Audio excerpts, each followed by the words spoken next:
A quiet morning can hold louder truths than any storm. Mine began with a knock that didn't match the sun yet, a hurried rhythm pressed into wood as if time itself were out of breath. What my son said on my front step changed how I remembered every year before it and how I'd meet every year after. It wasn't dramatic in the way movies are. It was ordinary, which somehow made it bigger. Don't forget to like the video, share your thoughts or story in the comments, and subscribe to stay updated with our latest stories. Now, before I begin, tell me, where are you watching from? I'd love to know which cities and towns are joining me for this memory that stayed with me for years. He arrived before the birds, before the paper landed with its soft thud, before my coffee finished its patient drip. The clock on the stove blinked 6-7 in a stubborn green, as if it was arguing with the gray of the sky. I'm a mother in my 50s who wakes early because the house is quieter at dawn. Thoughts travel farther when the world is slow. I opened the door expecting a wrong address, a delivery, anything but my son with shadows under his eyes and a thin jacket he should have retired last winter. "Mom," he said, the word quiet and full at the same time. He smelled like cold air and the kind of coffee you buy because you can't wait for decent coffee. The porch light caught the edge of his jaw.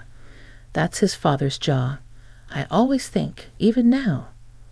He shifted, like he might run, which made me want to pull him in. But I just stepped aside, and he crossed the threshold. Inside, the house held the night as if it were cupping water. I turned the kettle back on out of habit, the small kindness of heat, and he stood at the kitchen island tracing a knot in the wood with his thumb.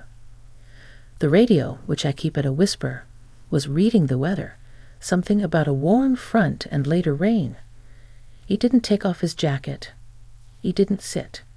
His eyes moved over the magnets on my fridge, the dentist appointment card, a list for Saturday's market, a picture of him at 8 with grass stains, cheeks lifted in the same complicated way his mouth was now. "Did you sleep?" I asked, pouring water over the grounds. It is easier to ask about sleep than it is to ask about pain. "Some," he said, but his voice put quotes around the word. I didn't crowd him with questions. "We learned that dance years ago." He circles. I widened the room. Still, everything in me reached. I set his favorite mug, chipped at the handle, blue like lake water, on the counter. He watched the steam rise as if it could do the talking for him. In the window over the sink, the sky nudged from ash to pearl, and the leaf of the maple tree tapped at the glass, a polite drummer reminding us that morning doesn't pause for anyone. He cleared his throat. "I should have called," he said. "You did right to come," I answered, and meant it. There are some doors you're allowed to open without calling first. Mine is one of them. He nodded and took a sip, winced at the heat, then held the mug like it might warm more than his hands. The straps of his backpack pressed lines into his shoulders. I noticed how he stood a little crooked, the way people do when they've been carrying more than they tell you about. I thought of the to-do list on the table, how I'd planned to mend a loose button, weed the small bed by the driveway, and call the insurance company about a bill that never learned common sense. It felt indecent that such ordinary chores dared to sit by this moment. "Do you remember," he started, voice thin, "when Dad taught me to ride the bike on Pine Street?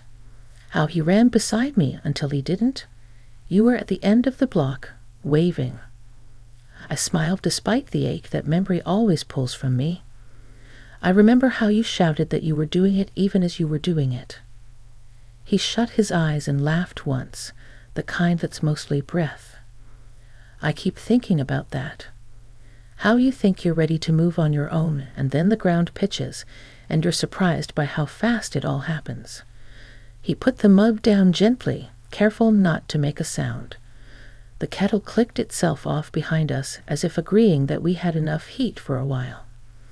A truck rolled past, the tires hissing like wind through tall grass.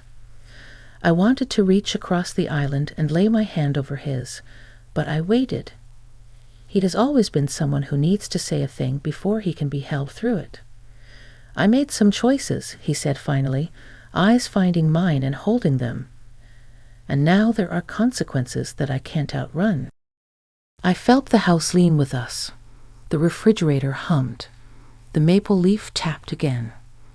A small part of me wanted to rescue, to fix, the way you do with a skinned knee and a bandage and a promise. But life outgrew bandages a while back. I took a breath and let it anchor me. "Whatever it is," I told him, steady as I could, "we will sit with it. We will look at it from every side. We'll find the path that belongs to us." His mouth trembled, then settled. He nodded, and in that nod was a boy who once trusted me to read monsters out of a closet, and a man now asking me to name shapes in a different dark. He slipped off the backpack and placed it on the counter with a care that scared me more than if he'd tossed it. Inside were papers. I could hear it. The shuffle and sigh of envelopes, the rasp of a zipper, the quiet weight of news waiting for air. "Okay," he said, almost to himself. "Okay." He drew a breath and unzipped the bag. The sound moved through the kitchen like a thin line being drawn from one life to the next. The zipper's teeth finished their soft sigh, and the bag sagged open, revealing a stack of envelopes, a folder bent at one corner, and something heavier wrapped in paper. My son looked at me with a seriousness that belonged to neither the boy I raised nor the man I usually greeted. It was a new weight, the kind that steals from the shoulders and the spirit all at once. He slid the folder toward me, but stopped short of letting it leave his hands. His knuckles whitened, then loosened as though he had to convince himself he could trust me with what it carried. I didn't push it closer. I'd only let my hand rest near, the way you hold a door open without stepping through until you're invited. "Mom," he said, the word like an anchor dropped into quiet water. "I've been holding things in for too long."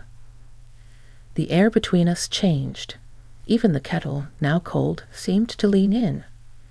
My chest tightened, not from fear, but from the ache of knowing something big was coming. He finally released the folder and I pulled it closer. Inside were printed statements, letters, and a few notices that carried official seals. The kind that speak in cold words like, "Due immediately," "Final warning," "Penalty." "I thought I could handle it," he whispered. His eyes dropped, shame tugging his voice smaller. One decision led to another, and suddenly I was in deeper than I realized. By the time I wanted to tell you, I thought it was already too late. I skimmed the top letter, my throat thick. Debt. Missed payments. His name typed in bold, underlined in urgency. I felt the world narrow to the kitchen light and his face across from me. "Why didn't you say something sooner?" The words left me softer than I expected, more fragile than angry. He gave a weary laugh that wasn't joy at all. "Because I didn't want to disappoint you. I kept hearing your voice in my head, telling me to be careful, to plan ahead. And I failed at that. The truth is, every parent dreams their child will listen, but also knows life has a way of turning lessons into tests. I reached across the counter, this time not waiting. My hand covered his, warm and steady. His fingers didn't pull away. Instead, they curled lightly, almost like the grip of a child again. "You are not your mistakes," I told him. "You are still the boy who tried and tried again until he could ride that bike down Pine Street. You wobbled, you fell, but you got back up. This is no different." His eyes welled, and though he blinked fast, one tear escaped, tracing his cheek like a reluctant traveler. He set his jaw, nodded once, then took a breath so full it shook him. "There's more," he admitted, pulling one envelope out separately. It was thicker, heavier with meaning. This one is what scared me the most." I hesitated only a second before sliding it open. The words blurred at first, as if my eyes knew the weight before my mind could read. I steadied myself, each line revealing another truth, one more piece of the puzzle that had driven him to my doorstep at dawn. When I looked up, his gaze met mine, waiting, pleading without words, and in that gaze was everything: the fear, the regret, but also the hope that I wouldn't turn away. I didn't. Instead, I folded the letter closed and placed my hand gently over it, then over his. "Tell me everything," I said quietly. "We'll walk through it together, step by step. No matter how heavy it feels, you're not carrying it alone anymore." The relief that broke across his face wasn't loud. It was subtle, like the first crack of light behind a stubborn storm. He exhaled, shoulders falling as though the air had finally found him. And for the first time since he knocked on my door that morning, I felt the faintest shift of hope between us. The day had fully woken by then, the sun casting long fingers of light across the kitchen floor, turning the quiet into something sharper, something that asked to be faced. My son sat hunched, the weight of his choices scattered across the counter in papers and ink, but his eyes carried something even heavier: fear of my judgment. And yet, underneath that fear, there was a flicker of trust. He had come here after all. He had chosen this house, this table, this moment, to finally let go. I lifted the thicker letter again, the one that had stilled my breath when I first opened it. The words danced in my head. A notice about overdue obligations, threats of action if no response came soon. It wasn't just about money. It was about stability, about his future. The kind of paper that can make a man feel small, no matter how tall he stands. He rubbed his palms together, a restless rhythm. I thought if I worked harder, picked up more shifts, it would all even out. But the more I worked, the less I slept, and the less I could think straight. It became this cycle I couldn't break. I watched him, my son who once believed monsters hid in closets. Now the monsters wore letterheads and deadlines, and no blanket could keep them out. My heart pulled tight, but I steadied my voice. "Cycles break when we name them," I said. "You've named it now. That's the first step." He let out a breath, his eyes softening, almost as if he hadn't expected me to stand with him. "You're not angry?" he asked. I shook my head slowly. Disappointed in the silence, yes. But angry? No. Anger would push you away, and what you need is someone beside you. The room fell into a silence that wasn't empty but full of all the years between us, the laughter, the lessons, the failures, the love that outlasted them. Outside, a neighbor's dog barked, the ordinary world reminding us it kept moving while ours paused. Finally, he pulled out one more envelope, this one smaller, edges crumpled as though it had been carried in a pocket too long. He slid it across to me like it weighed more than the rest combined. "This one," he whispered, "is the hardest part." I opened it carefully, the paper fragile from his handling. Inside was a letter he had written himself, the words uneven, sentences crossed out and rewritten. It wasn't addressed to anyone in particular, just a page of confessions. He had written about feeling like he was losing his way, about choices he regretted, about moments he wished he could undo. The letter ended with a single line that tore at me. "I don't know how to carry this anymore." My throat tightened, but I looked at him, not the paper. "You don't have to," I said softly. "That's why I'm here. That's why you came home this morning." Tears brimmed in his eyes again, but this time he didn't fight them. He let them fall, silent trails carving a release on his face. And when they did, I moved from my chair, circling the counter, and wrapped my arms around him. He folded into me, shoulders shaking, years of pride breaking into honesty. "You're not alone," I whispered into his hair. You'll never be alone as long as I'm breathing." For a long while we stayed that way, mother and son, the past and present holding each other steady. The letters were still on the counter, the problems unsolved, but something had shifted. He had finally let me in, and I had chosen not to turn away. When he pulled back, he wiped his face roughly, embarrassed by the display. But I only touched his cheek gently, guiding his gaze back to mine. "The worst of it isn't the debt or the mistakes," I said. "It's the silence. Now that the silence is gone, we can begin to build again." He nodded, his voice low but certain. "Then let's build." And in that moment, with the morning light stretching across us, I realized that what shattered me wasn't his mistakes. It was the reminder of how fragile and precious it is when a child, even grown, trusts you enough to bear their wounds. It was the kind of shattering that remakes you, piece by piece, into something stronger.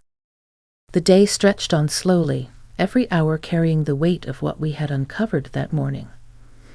I busied myself with small things, washing dishes that were already clean, folding a towel twice over, while my son sat at the table, sorting through the letters as if each one were a stone he had to lift and place somewhere new. The air was lighter than before, though. The silence was no longer full of fear. It was a silence of planning, of choosing the next step. "Mom," he said after a while, his voice steadier, "I was afraid you'd see me differently after this." I turned, drying my hands, and studied him the way mothers do, seeing not just the man in front of me, but every version of him layered underneath. "I do see you differently," I admitted. "But not less, just more. More human, more honest, more mine." He blinked, caught off guard, then gave a soft laugh. "I guess I didn't expect that answer." "You'll learn," I smiled. Life is rarely what we expect, but sometimes that's the gift. We made tea instead of more coffee, something calming to soften the edges of the morning. He spoke about his work, how he had been hiding exhaustion behind practiced smiles, how even his friends didn't know the full story. He admitted to feeling ashamed, but also strangely relieved now that it was out in the open. I listened, not with solutions yet, but with the kind of attention that makes a person feel less small.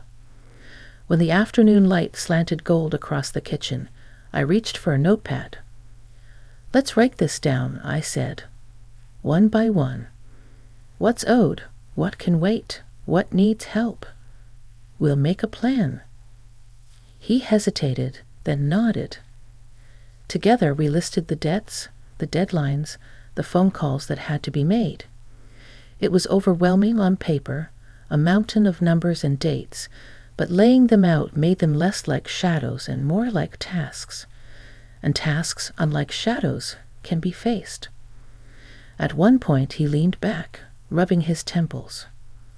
"I don't deserve this help, Mom." I looked at him firmly. Love isn't about deserving. It's about showing up. And you showed up here today. That's enough. Something softened in him then, the last of the armor slipping away. He reached across the table, his hand resting on mine, not the other way around this time. His grip was warm, steady, grateful. "Thank you," he said simply. Evening came. We ate a simple dinner together, roast chicken, leftover from the night before, with bread warmed in the oven. Nothing extraordinary, but it felt sacred somehow. The kind of meal where the food matters less than the company. Afterward, we sat by the window, watching the street lamps blink on one by one. Finally, he stood, slipping his jacket back on. The backpack, lighter now that its secrets had been shared, hung more comfortably on his shoulder. He lingered at the door, looking at me in a way that carried both apology and hope. "I don't know what tomorrow will look like," he said. "But today feels like a start." I stepped closer, smoothing the collar of his jacket like I did when he was a boy. That's all any of us can ask for. I whispered. A start. He hugged me tight, longer than usual, and when he walked down the steps into the cool night, I watched until the dark folded around him. My heart was heavy, yes, but also alive, alive with the knowledge that love doesn't erase struggle but stands firm in it. That morning shattered me, not in despair, but in truth. And sometimes truth is what we need most, even when it breaks us open. For in the breaking, we find the space to rebuild, not alone, but together.